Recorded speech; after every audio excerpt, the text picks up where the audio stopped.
The Devotional in Heavenly Places, October 14th, entitled, Strength for the Weak. Be watchful, and strengthen the things which remain, that are ready to die. For I have not found thy works perfect before God. Revelation chapter 3, verse 2. There are many ready to die spiritually, and the Lord calls upon us to strengthen them.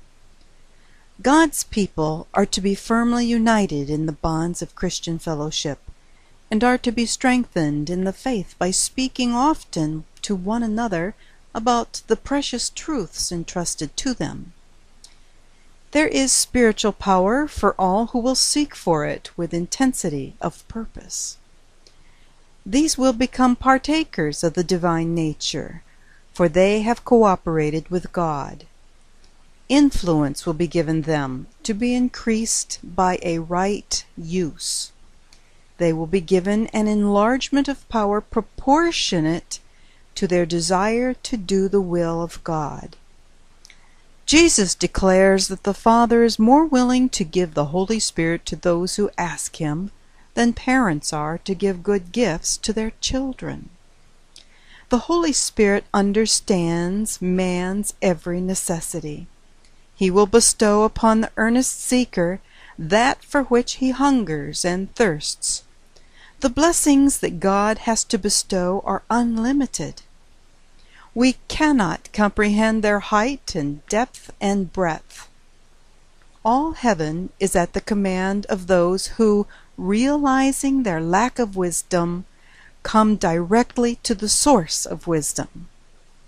To such ones God gives liberally and upbraids not, but let them ask in faith, nothing wavering. The one who receives wisdom from on high is the one who holds fast to the promise, the one who feels his need and will not be turned aside. Thou hast a few names even in Sardis, which have not defiled their garments, and they shall walk with me in white, for they are worthy. Verse 4.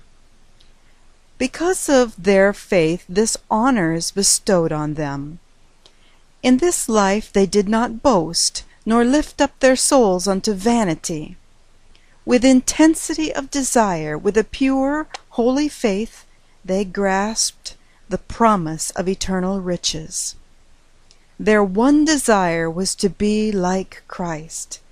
Ever they kept the standard of righteousness uplifted.